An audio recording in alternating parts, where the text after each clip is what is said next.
हिंदी में यूपीएससी की तैयारी से संबंधित प्रोग्राम्स को देखने के लिए सब्सक्राइब करें study IQIAS Hindi. Very very very warm hearted welcome to all of you. This side is Abhinav Kumar Baure और आज मैं आपके समक्ष लेकर प्रस्तुत हूँ वैल्यू एडिशन सीरीज का एक और पार्ट। और इस पार्ट में हम बेसिकली क्या डिस्कस करने वाले हैं, तो हम आज के इस पार्ट में देखेंगे नॉर्थ इंडिया की कुछ रिवर्स के बारे में।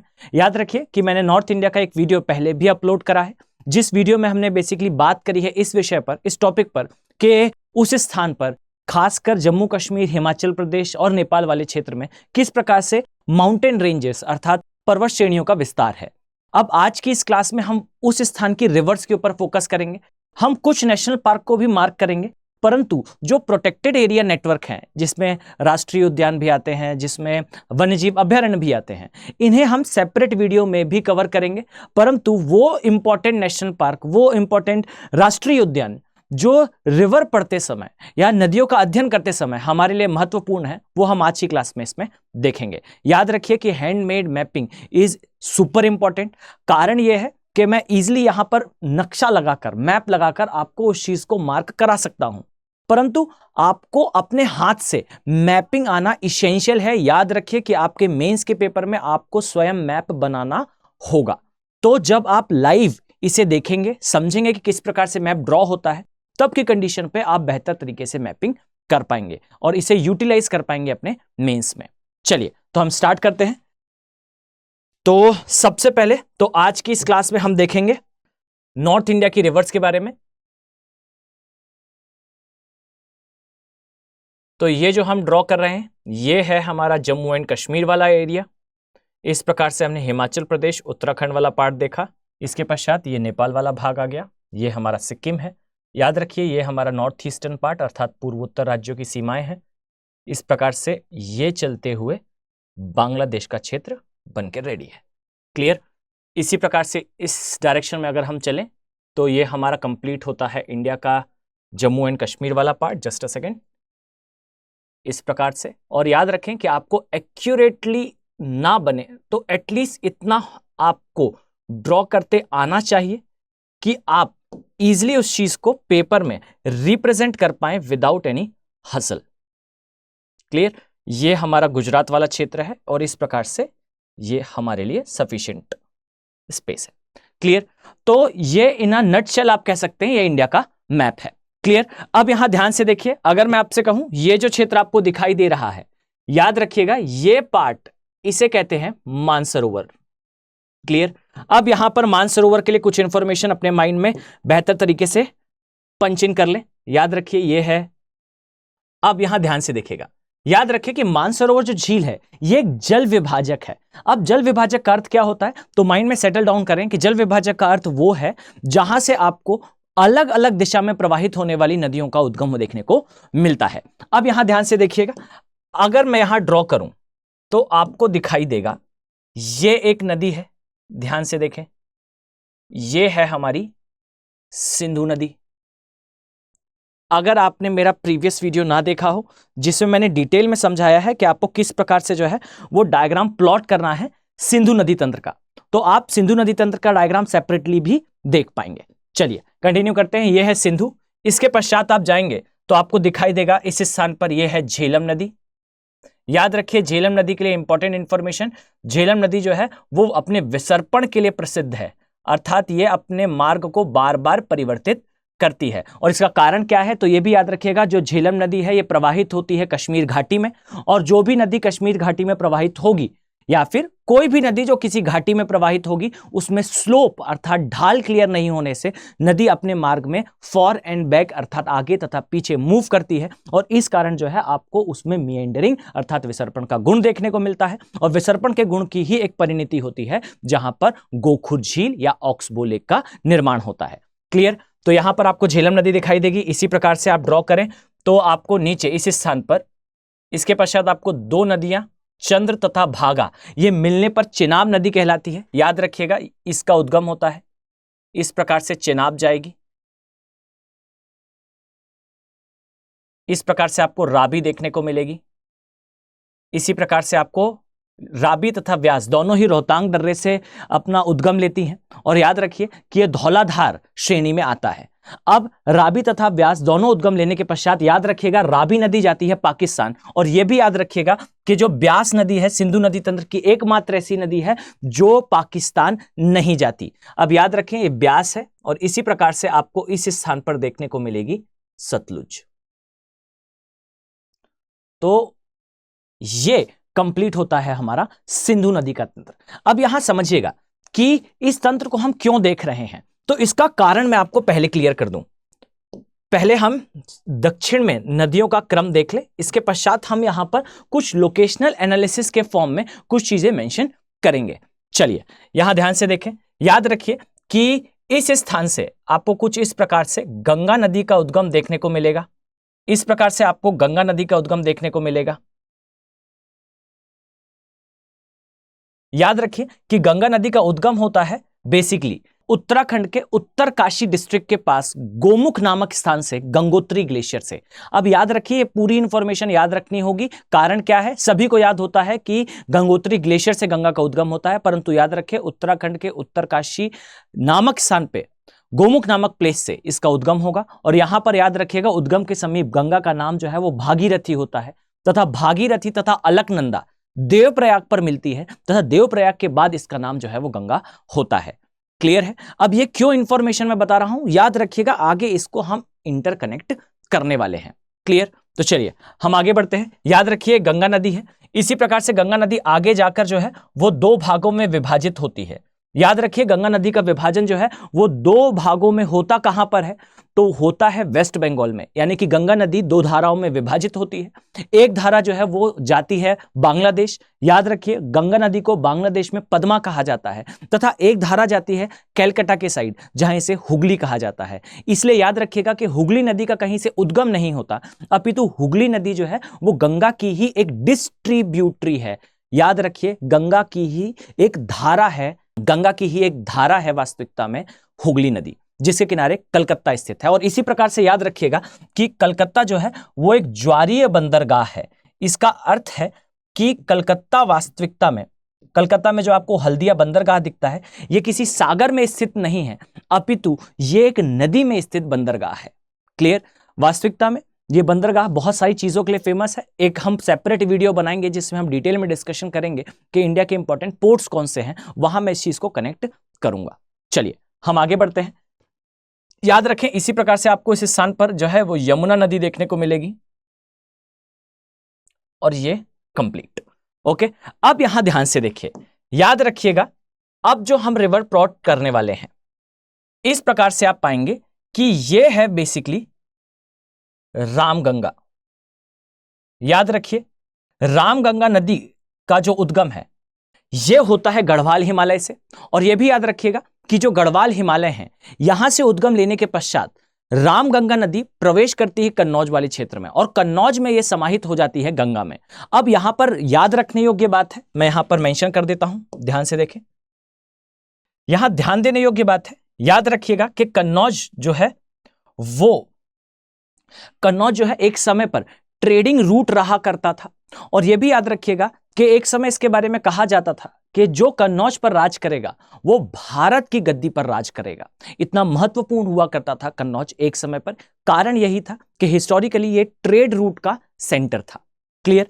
अब यहां ध्यान देने योग्य इंफॉर्मेशन है, याद रखिए कि जो रामगंगा नदी है ये एक नेशनल पार्क से भी पास होती है, और ये नेशनल पार्क काफी इंपॉर्टेंट है। याद रखिएगा ये नेशनल पार्क है जिम कॉर्बेट। अब यहां याद रखिएगा कि रामगंगा नदी पास होती है जिम कॉर्बेट नेशनल पार्क से। जिम कॉर्बेट नेशनल पार्क के लिए एसेंशियल इंफॉर्मेशन है कि यह भारत का पहला राष्ट्रीय उद्यान है। साथ में यहां पर 1972 या फिर 1973, अब आप लोग मुझे बताएंगे किस वर्ष ये स्टार्ट हुआ था, जिसे प्रोजेक्ट टाइगर कहा जाता है। यह पहला प्रोजेक्ट टाइगर भी जो है वो जिम कॉर्बेट नेशनल पार्क में ही स्थापित करा गया था। और एक और इंफॉर्मेशन याद रखिएगा कि जिम कॉर्बेट बेसिकली नाम किसका है, जिम कॉर्बेट नेशनल पार्क, और इस सारी इंफॉर्मेशन को याद रखें कि आपको आपके एटलस पे स्टिकी नोट्स लगाकर मेंशन करने की आवश्यकता होगी। और यह भी याद रखिएगा आपको इजीली ये कहीं पढ़ने नहीं मिलेगा और इससे प्रश्न जरूर आते हैं सिविल सेवा परीक्षा में। याद रखें Jim Corbett national park India का पहला नेशनल पार्क है। फाइन, ये फर्स्ट नेशनल पार्क है इंडिया का। सेकेंडली याद रखिएगा यहां पर ही आपको फर्स्ट टाइगर रिजर्व देखने को मिला है 1973 में। अब सेकेंड इंफॉर्मेशन याद रखिए, ये नेशनल पार्क बेसिकली किस लिए फेमस है, तो इसके मध्य से प्रवाहित होती है रामगंगा नदी।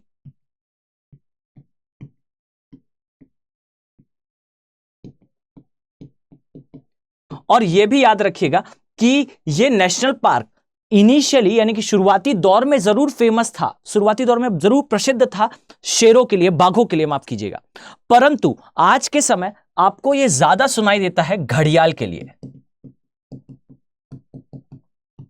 याद रखिएगा कि घड़ियालों की बहुत सारी प्रजातियां भारत में पाई जाती थीं कभी, हर एक नदी का अपना एक घड़ियाल हुआ करता था। आज के समय आपको कुछ ही नदियों में घड़ियाल सीमित होते हुए दिखाई देंगे। कारण क्या है इसका, तो आगे मैं वैल्यू एडिशन की सीरीज में आपको डिटेल में बताऊंगा कि भारत में क्या कारण है कि सरीसृपों की जनसंख्या लगातार गिर रही है, क्या कारण है कि सरीसृप जो है वो इस क्लाइमेटिक कंडीशन में अब सर्वाइव नहीं कर पा रहे हैं, कैसे ग्लोबल वार्मिंग और क्लाइमेट चेंज सरीसृपों को समाप्त कर रहा है। इस पर हम डिटेल में डिस्कशन करेंगे किसी एक अदर वीडियो में। बस आप इतना समझिए कि भारत में मुख्यतः अगर आप जिसे मगरमच्छ कहते हैं वो आपको 3 प्रकार के दिखाई देंगे। एक दिखाई देगा सॉल्ट वाटर क्रोकोडाइल अर्थात खारे पानी का मगरमच्छ। याद रखिए ये पृथ्वी का जीवित सबसे बड़ा मांसाहारी जीव है, इसकी जो लंबाई है ये 25 से 27 फीट तक जाती है। इसी प्रकार से आप पाएंगे एक और होता है जिसे कहा जाता है मगर। याद रखिए सॉल्ट वाटर क्रोकोडाइल को महामगरमच्छ कहा जाता है। क्लियर। एक होता है अकेला मगर, याद रखिए ये मगर जो है ये 10 से 11 फीट का होता है। और एक होते हैं घड़ियाल। याद रखिए ये जो घड़ियाल है ये ताजे पानी के अर्थात फ्रेश वाटर के, ये फ्रेश वाटर के होते हैं अर्थात ताजे पानी के जीव हैं। और याद रखिए फिश ईटर होते हैं अर्थात ये मछलियों पर जीवित रहने वाले जीव हैं, अर्थात इनका आकार इतना बड़ा नहीं होता कि कभी आपको मैन एनिमल कॉन्फ्लिक्ट देखने को मिले। और ये याद रखिएगा कि सिविल सेवा परीक्षा में बहुत सारी चीजें बिटवीन द लाइन होती हैं। मैं स्पष्ट तौर पर कहूं तो आपके सिलेबस में एक लाइन लिखी होती है जिसे शायद ही कोई स्टूडेंट जो है वो नोटिस कर पाए विदाउट एनी एक्सपर्ट गाइडेंस, जहां आप देखेंगे कि मैन एनिमल कॉन्फ्लिक्ट एक टॉपिक होता है यूपीएससी का, जहां पर मैन ईटर की प्रॉब्लम पर डिस्कशन होता है, यानी कि वो जीव जो मनुष्यों पर अटैक करने लग रहे हैं या फिर ऐसे जीवों के बारे में जिनका आवास हमारे कारण खराब हुआ हो और हमने उस आवास को ओवरकम करने के लिए जब प्रयास करें तो यहां पर कॉन्फ्लिक्ट देखने को मिला। इससे प्रश्न भी आते हैं और बच्चा हमेशा इस बात पर कंफ्यूज होता है और इसे इस बात से कहकर खत्म कर देता है कि शायद यूपीएससी जो है वो आउट ऑफ द बॉक्स जाकर प्रश्न करती है। पर याद रखें UPSC out of the box जाकर नहीं, सिलेबस के अकॉर्डिंगली ही प्रश्न करती है, बस हमारी अप्रोच उसके अकॉर्डिंगली नहीं होती। तो अब यहां याद रखिएगा कि ये जो घड़ियाल हैं ये कभी भी मैन ईटर नहीं हो सकते, इनका आकार कम होता है, ये फ्रेश वाटर के होते हैं, ताजे पानी के होते हैं और इनका मुख्य आहार जो है वो मछली होती है। याद रखने योग्य बात है कि जब हम इस पर डिटेल में डिस्कशन करेंगे तो यूपीएससी ने इससे प्रश्न कई बार करे हैं कि कौन सा ऐसा घड़ियाल है या कौन सा ऐसा मगर की प्रजाति है जो प्रोजेक्टेड आई है, प्रोटेक्टेड आई है। अब ये क्या होती है प्रोजेक्टेड, प्रोटेक्टेड, ये सब हम डिटेल में डिस्कशन करेंगे वैल्यू एडिशन के एक और वीडियो में। अभी हम बेसिकली मैपिंग पर फोकस कर रहे हैं, पर याद रखिए इस प्रकार से प्रश्न आते हैं। क्लियर। और यह भी याद रखिएगा कि एक्चुअल यूपीएससी अलग होता है। अगर आपको सच में समझना है यूपीएससी को तो आपको एक ही मैप के, अगर मैं आपसे कहूं आपके पास ऑक्सफोर्ड का स्टूडेंट एटलस होगा, आप प्रयास करें कि आपके पास जो है वो ऑक्सफोर्ड का स्टूडेंट एटलस ही हो। अदरवाइज अगर आपने ओरिएंट ब्लैक स्वान का लिया तो ये याद रखिएगा कि ये उनके लिए ही उपयोगी होगा जिनका geography as a optional subject है। क्लियर। एक और आता है ऑक्सफोर्ड का स्कूल एटलस, याद रखिए उसके नाम में ही स्कूल है, वो स्कूल के स्टूडेंट्स के लिए है। क्लियर। अब तीसरी इंफॉर्मेशन है, जो स्कूल एटलस है मैं आपको पेज नंबर के अकॉर्डिंगली ही बता पाऊंगा कि आप कहां से इस मार्किंग को देख पाएंगे और कहां पर मार्क करके आप उसमें स्टिकी नोट्स लगा पाएंगे। जैसे हम अभी नेपाल के बारे में देखने वाले हैं। अगर आपके पास हिंदी मीडियम का ऑक्सफोर्ड का स्टूडेंट एटलस होगा तो आप पेज नंबर 57 में उसे देख पाएंगे, और अगर आपके पास इंग्लिश का होगा तो पेज नंबर 70 में आप उसे देख पाएंगे। क्लियर? मैं आपको पेज नंबर के अकॉर्डिंगली भी एटलस में सारी मार्किंग्स शो कर दूंगा। आपको करना सिर्फ इतना है कि उस पर मार्किंग लगाकर स्टिकी नोट से अपने सिलेबस को कवर करते जाएं। क्लियर? तो चलिए, अब यहां याद रखिए घड़ियाल यहां पर देखने को मिलता है। इसके अलावा ये एरिया अपनी बर्ड्स के लिए अर्थात पंछियों के लिए भी काफी फेमस है, और यहां पर रिमार्केबल बात यह है कि यहां पर जो पक्षी हैं ये प्रवासी पक्षी नहीं होते। अब यहां थोड़ा सा समझिए, मैपिंग के साथ साथ आपको यूपीएससी का कोर भी पता होना चाहिए। याद रखें, जिम कॉर्बेट नेशनल पार्क से जो रामगंगा नदी है, नदी के अंदर घड़ियाल है और नेशनल पार्क के अंदर शेर है। साथ में इंपॉर्टेंट चीज है, यहां पर तोतों की बहुत सारी प्रजातियां देखने को मिलती हैं, और यह भी याद रखिएगा कि कौन से तोते, ब्लॉसम हेडेड पैरेट्स, अर्थात वो तोते जिनका सर का कलर आपको थोड़ा सा अलग दिखाई देता है। इस प्रकार के तोते जो है वो जिम कॉर्बेट नेशनल पार्क में दिखाई देते हैं। क्लियर? अब यहां वापस आ जाए, अगर मैं यहां पर एक मार्किंग करूं, यहां पर हमारी फर्स्ट रिवर जो है इसका नाम है रामगंगा नदी। अब इसी प्रकार से याद रखिए, हम अगर दूसरी नदी पर आए तो आप पाएंगे कि इसके पश्चात आपको देखने को मिलेगी, याद रखें, इसके बाद आपको यहां पर दूसरी नदी देखने को मिलेगी, परंतु हमें यमुना थोड़ी एडजस्ट करनी पड़ेगी इसके अकॉर्डिंगली। आ जाए, अब यहां ध्यान से देखिएगा, याद रखें यह है गोमती नदी।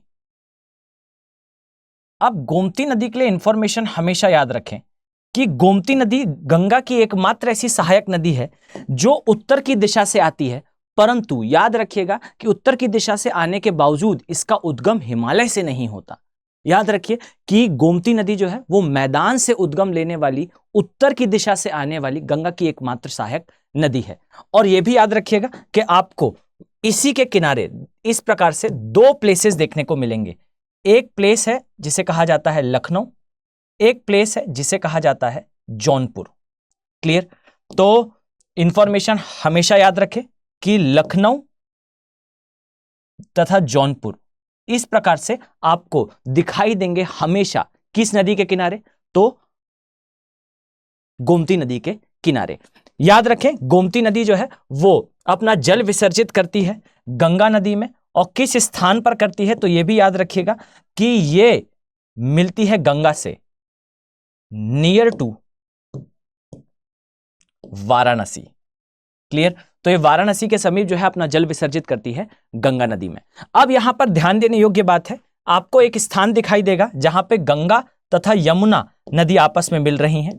याद रखिएगा, गंगा तथा यमुना नदी का जो मिलन है, संगम है, यह होता है प्रयागराज में। क्लियर? अब यहां याद रखें कि प्रयागराज अर्थात इलाहाबाद, ये वो स्थान है जहां गंगा यमुना मिलती है अकॉर्डिंग टू ज्योग्राफी। माइथोलॉजी के अकॉर्डिंगली एक और नदी है जिसे कहा जाता है सरस्वती नदी, और याद रखें सरस्वती नदी ऐसा कहा जाता है कि त्रिसंगम है जहां गंगा यमुना तथा सरस्वती नदी का मिलन होता है। अब यहां पर देखिएगा कि किस प्रकार से माइथोलॉजी और ज्योग्राफी का शॉकिंग कनेक्शन है। आप पाएंगे कि वेदों में और कई स्थानों पर देखने को मिलता है, एग्जैक्टली मुझे नहीं पता कि किस स्थान पर इसका उल्लेख है, परंतु सामान्यतः यह प्रचलन में है कि प्रयागराज के पास त्रिसंगम है जहां पे गंगा यमुना तथा सरस्वती नदी मिलती है। अगर आप ज्योग्राफी को डिटेल में डिस्कशन में लाएं तो आप पाएंगे कि गंगा नदी वास्तविकता में जब अपना ओरिजिन लेती है तो जिस डायरेक्शन में जा रही है उसी डायरेक्शन में शिफ्ट हो रही है यमुना। यमुना वास्तविकता में सहायक नदी थी एक पुरानी नदी की जिसे कहा जाता था सरस्वती नदी। और याद रखिए कि ये जो सरस्वती नदी है, ये सरस्वती नदी राजस्थान की दिशा में प्रवाहित होती थी और ये सहायक नदी थी सिंधु की। क्लियर? तो सिंधु की सहायक नदी थी सरस्वती, सरस्वती की सहायक नदी थी यमुना। समय के साथ चूंकि प्रायद्वीपीय भारत का इस प्रकार से अगर हम देखें तो यह है हमारा प्रायद्वीपीय भारत का एक्चुअल शेप। याद रखें कि इस प्रकार से हमें प्रायद्वीपीय भारत देखने को मिलता है। अब यहां समझिएगा कि प्रायद्वीपीय भारत के शेप के कारण हमें हिमालय में दो बैंड इस प्रकार से दिखाई देते हैं। क्लियर? यह है एक्चुअल यूपीएससी। याद रखिएगा हिमालय में आपको इन दो स्थानों पर इस प्रकार से यहां पर और यहां पर दो बैंड दिखाई देते हैं। और याद रखिएगा ये जो बैंड है ये इन स्थानों पर इस प्रकार से आप पाएंगे, यहां पर है अरावली तथा यहां पर है राजमहल और गारो की पहाड़ियां।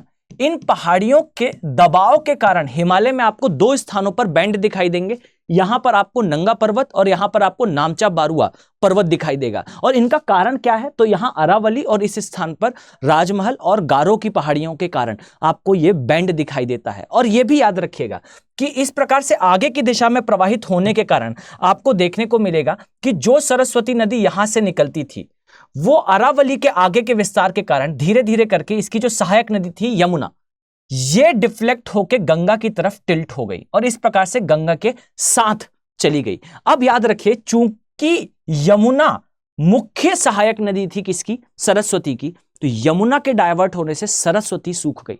और इसे आप कनेक्ट कर पाएंगे हिस्ट्री से, आप पाएंगे कि जो सरस्वती नदी है इसके किनारे एक सरस्वती सिविलाइजेशन था, क्लियर। और आप ये भी पाएंगे कि सरस्वती जो सिविलाइजेशन था इसके बारे में कहा जाता था कि वास्तविकता में जो हड़प्पा सभ्यता थी, हड़प्पा सभ्यता के लोग डाइवर्ट होकर कुछ समय के पश्चात जब सिंधु घाटी सभ्यता अपने डिक्लाइनेशन पे थी, अपनी समाप्ति की ओर थी, तो इस सभ्यता ने अपने आप को कन्वर्ट करा था, पलायन के द्वारा ये सरस्वती के आसपास आए थे। देखिए जब आप डिटेल में ज्योग्राफी को पढ़ते हैं तो आप पाएंगे कि जो जियोलॉजिकल स्केल है इंडिया का, और माफ कीजिएगा अर्थ का, तब आप पाएंगे कि इस जियोलॉजिकल स्केल में एक एज नई ऐड करी गई थी जिसे मेघालयन एज कहा जाता है। और इस मेघालयन एज में ऐसा कहा जाता है कि जो एंशिएंट सिविलाइजेशंस थी, अर्थात जो प्राचीन सभ्यताएं थीं, ये समाप्त हुई थीं। और इनके समाप्ति का मुख्य कारण बताया गया था नदियों का अपनी प्रवाह की दिशा में परिवर्तन कर लेना। और उसी का एक परिणाम था कि सरस्वती नदी गायब हुई। इसी का एक परिणाम था कि सिंधु नदी तंत्र की नदियों में जो है वो इनकी दिशा में परिवर्तन हुआ। इसी का एक परिणाम था कि यमुना नदी जो है वो परिवर्तित होकर किसकी सहायक नदी बनी, गंगा की, क्लियर। तो गंगा की सहायक नदी यमुना हो गई, जिस कारण सरस्वती सूख गई और जिस कारण सरस्वती सिविलाइजेशन समाप्त हो गया, जो कि वास्तविकता में सिंधु घाटी सभ्यता के ही लोगों द्वारा बसाई गई एक सभ्यता थी, ऐसा माना जाता है, क्लियर। चलिए अब आगे चलते हैं, यहां ध्यान से देखिएगा, याद रखें जब आप आगे आएंगे तो इस प्रकार से ये है रामगंगा, ये है गोमती। आगे चलेंगे तो यहां आपको दिखाई देगी एक नदी जिसे कहा जाता है घाघर।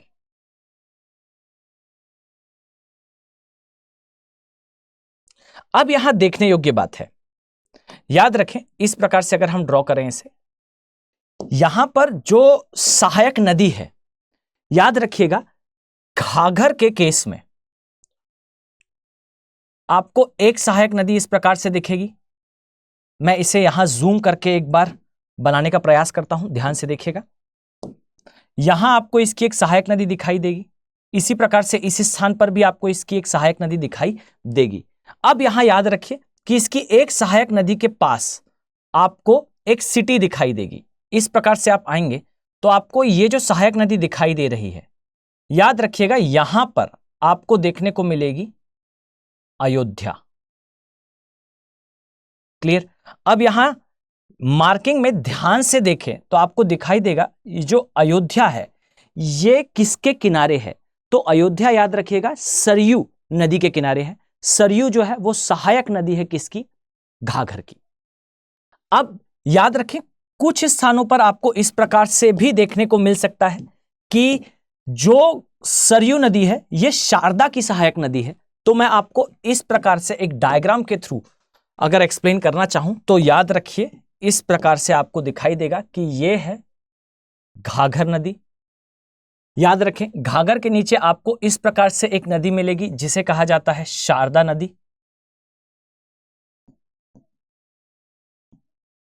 और इस प्रकार से आपको एक और नदी दिखाई देगी, याद रखिए इसे कहा जाता है सरयू नदी। और यहां ऊपर आपको दिखाई देगी एक नदी जिसे कहा जाता है राप्ती नदी। अब याद रखिए आपको इस स्थान पर देखने को मिलती है अयोध्या। अब याद रखें कि ये जो तंत्र आपको दिखाई दे रहा है, यहां इसेंशियल चीज है कि ये जो क्षेत्र है, याद रखें इस क्षेत्र में आपको दिखाई देगा कि नेपाल जो है इसे अपना बनाने की फिराक में है। और इसका कारण क्या है? इसका कारण है लिपुलेह पास।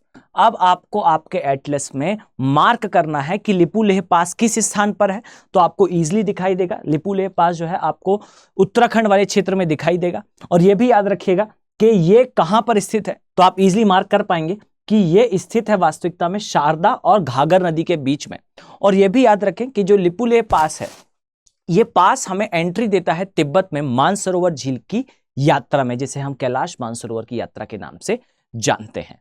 क्लियर? तो चलें हम वापस आते हैं हमारे इस डायग्राम पे। क्लियर? चलिए, तो ये हमारी नदी हुई रामगंगा, गोमती, घाघर। नेक्स्ट देखें तो आप पाएंगे इस तरह से, इसे कहा जाता है गंडक। अब याद रखें कि जो गंडक है, यहां मैं नाम मेंशन कर दूं, याद रखें कि गंडक को नेपाल वाले क्षेत्र में इस प्रकार से याद रखिएगा। जो नेपाल वाला क्षेत्र है, इस स्थान पर इसे जो है वो कर्णाली के नाम से जाना जाता है। कर्णाली के नाम से जाना जाता है। और यह भी याद रखिएगा कि नेपाल का ये जो क्षेत्र है, ये क्षेत्र नेपाल का तीसरा राज्य है।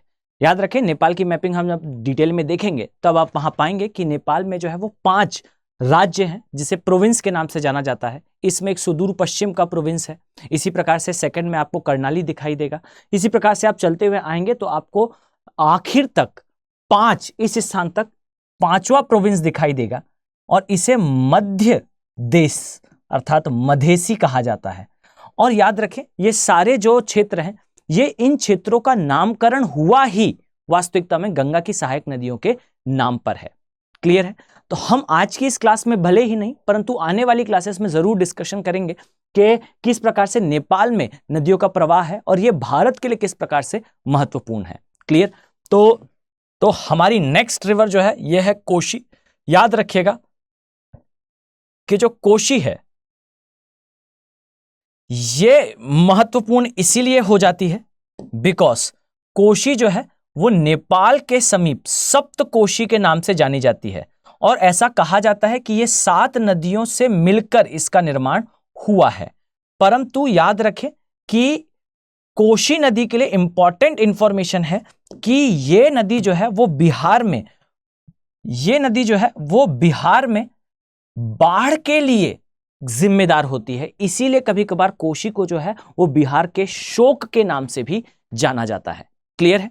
चलिए क्लियर, आ जाएं। नेक्स्ट जो नदी है याद रखिएगा, इसे कहा जाता है महानंदा। और याद रखिए कि महानंदा हिमालय से आने वाली तथा उत्तर की दिशा से गंगा में मिलने वाली अंतिम नदी है। और यह याद रखें कि कोशी जो है वो नहरकटिया नामक स्थान पर मिलती है किसके साथ? गंगा के साथ। क्लियर? अब यहां ध्यान देने योग्य बात है कि घाघर और गंडक आपको पटना के समीप मिलती हुई दिखाई देगी। हो सकता है आपको एटलस में देखने पर एक कंफ्यूजन हो कि गंडक जो है वो पहले मिल रही है, घाघर जो है वो बाद में मिल रही है। याद रखें कि इन जनरल ये माना जाता है कि ये पटना के समीप मिलती हैं, एक आगे तथा एक पीछे मिलती है। परंतु याद रखें कि लोकेशनल एनालिसिस में इसे एक ही मान लिया गया है। क्लियर? प्रीवियस ईयर क्वेश्चंस में आपको यह क्रम दिखाई देगा। चलिए, इसी प्रकार से एक और रिवर मैं यहां ड्रॉ कर रहा हूं, ध्यान से देखिएगा। आपको इस प्रकार से एक नदी दिखेगी जिसका नाम है सोन नदी।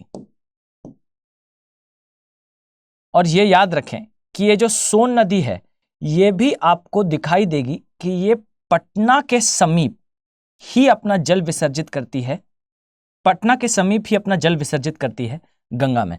अब यहां जानने योग्य बात है कि जो सोन नदी है ये गंगा की एकमात्र ऐसी सहायक नदी है जो सीधे प्रायद्वीपीय भारत से आती है तथा मिलती है गंगा से। याद रखिए, गंगा की जो सहायक नदियां हैं जो हिमालय से उद्गम लेती हैं, वो हिमालय से उद्गम लेने के पश्चात सीधे गंगा में मिलती हैं। परंतु प्रायद्वीपीय भारत की जितनी भी नदियां जो गंगा में अपना जल विसर्जित करती हैं वो सीधे कभी नहीं विसर्जित करती। ये विसर्जित करती हैं पहले यमुना में और फिर यमुना उस जल को विसर्जित करती है गंगा में। यानी कि प्रायद्वीपीय भारत की चंबल, सिंध, केन, बेतवा, सोन, इसमें से कुछ नदियां जैसे चंबल हो गई, सिंध, बेतवा, ये 3 नदियां जो है वो जल विसर्जित करेंगी पहले यमुना में, यमुना उसे विसर्जित करेगी गंगा में। लेकिन सोन एक ऐसी नदी है जो प्रायद्वीपीय भारत से उद्गम लेती है तथा लेने के पश्चात उद्गम ये सीधा पहुंच जाती है गंगा के अंदर। क्लियर है? चलिए हम आगे बढ़ते हैं। अब यहां ध्यान देने योग्य है, आपको दिखाई देगा इस प्रकार से जो गंगा नदी है, याद रखें कि गंगा नदी इस प्रकार से प्रवेश करेगी इस स्थान पर। अब यहां याद रखिएगा, इस प्रकार से आने के पश्चात आपको यहां एक दूसरी नदी दिखाई देगी। ये कौन सी नदी है? तो याद रखिए ये है ब्रह्मपुत्र नदी। और यह भी याद रखिएगा कि इस स्थान पर ब्रह्मपुत्र नदी की कुछ सहायक नदियां दिखाई देती हैं। इसमें आपको ऊपर से आने वाली एक नदी दिखाई देगी जिसे कहा जाता है सुबनसिरी। इस प्रकार से एक नदी दिखाई देगी जिसे कहा जाता है मानस। और याद रखिएगा इसी प्रकार से आपको इस स्थान पर एक नदी दिखाई देगी जिसे कहा जाता है तीस्ता। और यह भी याद रखें कि तीस्ता नदी जो है वो स्टार्टिंग में अभी आपको दिखाई देगी कि तीस्ता सहायक नदी है ब्रह्मपुत्र की, पर याद रखें कि शुरुआती दौर में जब तीस्ता नदी का उद्गम हुआ उस समय तीस्ता नदी जो है वो सहायक नदी थी किसकी? गंगा की। और बाद में इसे ब्रह्मपुत्र ने कैप्चर करा है। अब ये किस प्रकार से होता है तो हम जब फिजिकल ज्योग्राफी डिटेल में देखेंगे या फिर हम वैल्यू एडिशन की सीरीज में भारत में जो नदियां हैं और उनमें जो परिवर्तन आए हैं हम उनके बारे में जब डिस्कशन करेंगे तो हम डिटेल में देखेंगे किस प्रकार से परिवर्तन होते हैं। क्लियर? अब यहां याद रखें कि ये जो तीस्ता नदी है ये सिक्किम के पास से इसका उद्गम होता है तथा ये सहायक नदी अब है गंगा की। इसी प्रकार से यहां आप आएंगे तो ये एक कनेक्टिव स्ट्रीम है, यानी कि गंगा तथा ब्रह्मपुत्र के मिलने के पश्चात नदी बनती है। और यह भी याद रखिएगा इसे पद्मा या मेघना के नाम से जाना जाता है। इसी प्रकार से नीचे एक रिवर आती है, नीचे से एक नदी आती है, याद रखिए इसे कहा जाता है बराक। और जब बराक नदी इससे मिलती है तब इसे जाना जाता है मेघना के नाम से। कारण क्या है तो यह भी याद रखिएगा कि बराक नदी को जो है वो बांग्लादेश में मेघना के नाम से जाना जाता है। यह है बराक। क्लियर? चलिए तो अब यहां ध्यान से देखें, आप पाएंगे कि जो गंगा नदी का क्षेत्र है इसमें आपको कुछ सिटीज यहां मार्क करी हुई दिखाई देगी। इसे बेसिकली कहा जाता है लोकेशनल एनालिसिस। याद रखें कि आप गंगा में जब ट्रेवल करेंगे तो आपको कौन कौन सी सिटीज क्रम के अनुसार दिखाई देंगी। तो सबसे इंपॉर्टेंट तो है इस प्रकार से याद रखिएगा, यहां आपको दिखाई देगा एक प्लेस ऊपर के स्थान पर। इस प्रकार से याद रखें ये वो प्लेस है जो हरिद्वार के नाम से जाना जाता है। और यह भी याद रखिएगा कि जो हरिद्वार है ये वो स्थान है जहां से गंगा नदी जो है वो पहाड़ी क्षेत्र को छोड़कर मैदानी क्षेत्र में प्रवेश करती है। क्लियर? तो आपको हरिद्वार दिखाई देगा, हरिद्वार के पश्चात आपको कन्नौज दिखाई देगा, इसके पश्चात आपको जो है वो प्रयागराज के बाद वाराणसी। और यहां नोटिस करने वाली बात है कि प्रयागराज के एक तरफ आपको लखनऊ, दूसरे तरफ आपको जौनपुर दिखाई देगा। इसके पश्चात आपको बिहार की राजधानी पटना दिखाई देगी, इसके पश्चात आपको नहरकटिया दिखाई देगा। क्लियर है? इसी प्रकार से आपको इस स्थान पर देखने को मिलेगा, यहां पर है कैलकाटा। और यह भी याद रखिएगा कि प्रयागराज से कलकत्ता के बीच में मैं इस स्थान पर जो है वो मार्किंग नहीं करना चाहता, परंतु आपको याद रखने की आवश्यकता है कि ये जो क्षेत्र है यहां जहां मैं शेडिंग कर रहा हूं, याद रखिएगा ये प्रयागराज से कलकत्ता का क्षेत्र, ये नेशनल वाटरवे फर्स्ट भी है। मैं यहां मेंशन करता हूं प्रयागराज से कलकत्ता। याद रखिएगा ये दो चीजों के लिए इंपॉर्टेंट है। पहली चीज है ये नेशनल वाटरवे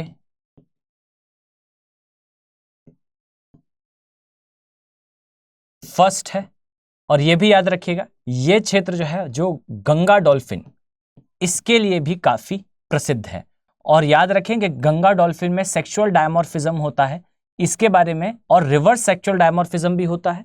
ये क्या होता है और ये किस प्रकार से वर्क करता है इसके बारे में मैंने डिटेल में वीडियो बनाया था, आप वहां जाकर इसे देख पाएंगे। क्लियर है? चलिए अब आगे बढ़ते हैं। याद रखें कि यहां पर आपको नेशनल वाटरवे 1 गंगा डॉल्फिन, इसके अलावा यह भी याद रखिएगा कि यह भारत के कुछ सबसे रिच इंडस्ट्रियल बेल्ट के एरिया में आने वाला प्लेस है। चलिए तो आई थिंक आपको यहां की ब्रॉडर सेंस में रिवर्स क्लियर होंगी।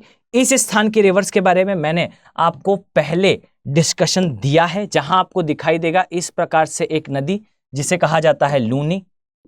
इस प्रकार से आपको इस स्थान पर दिखाई देगी लूनी नदी। याद रखिए एक और नदी यहां पर आपको दिखाई देगी जिसे कहा जाता है बनास। इसी प्रकार से आपको इस स्थान पर यहां दिखाई देगा काठियावाड़ का पठार या काठियावाड़ का प्रायद्वीप भी कहा जाता है, और इस स्थान पर आपको जो है वो कच्छ रण का एरिया दिखाई देगा। क्लियर। अब यहां कुछ मैपिंग के पॉइंट्स हम और ऐड करने वाले हैं। याद रखें आपको इस स्थान पर देखने को मिलता है, जस्ट अ सेकेंड, आपको इस स्थान पर दिखाई देगा यह है लेह वाला क्षेत्र। इसी प्रकार से आपको इस स्थान पर दिखाई देगा, याद रखिए यह है श्रीनगर वाला एरिया, और इसी प्रकार से आपको इस स्थान पर दिखाई देगा जम्मू वाला क्षेत्र। तो याद रखें कि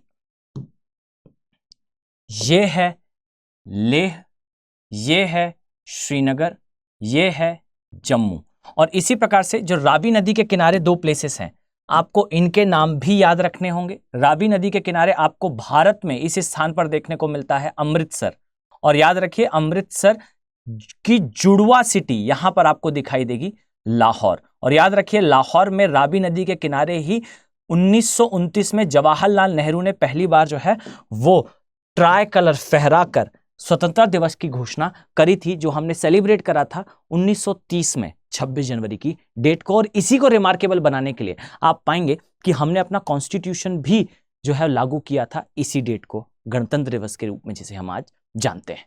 क्लियर। तो ये है, जस्ट अ सेकेंड, ये है अमृतसर और ये है लाहौर। तो आई थिंक आपको इतना पार्ट क्लियर हो गया होगा। आगे हम इसमें और भी चीजें ऐड ऑन करने वाले हैं, तो थोड़ा सा अपना एंथू बनाकर रखें। आई नो चीजें थोड़ी टफ हो सकती हैं, पर अगर आप एक्चुअली में यूपीएससी को अंडरस्टैंड करना चाहते हैं तो इसमें बहुत सारे डायमेंशंस में टाइम के साथ अलग अलग वीडियोस में ऐड करता जाऊंगा। यहाँ नेशनल पार्क्स आएंगे, यहाँ वाइल्ड लाइफ सेंचुरीज भी आएंगी, यहाँ अभी सिटीज आई हैं। आपके दिमाग में एक ब्रॉडर सेंस में मैप क्रिएट होगा, इसके पश्चात आप चीजों को बेटर वे से डिस्कस कर पाएंगे। तो चलिए हम मिलते हैं नेक्स्ट वीडियो में, और नेक्स्ट वीडियो में आप किस और एरिया के बारे में चाहते हैं मैपिंग को देखना, आप उससे भी मेंशन कर सकते हैं। अदरवाइज मैं एक जनरल सिनेरियो में इस सीरीज को आगे कंटिन्यू करना चाह रहा हूं। मैं उम्मीद करता हूं कि आपको चीजें बेहतर तरीके से समझ में आ रही हैं। अगर आप वीडियो में इस स्थान तक आए हैं तो डेफिनेटली ये वीडियो आपके लिए वैल्यूएबल रहा होगा।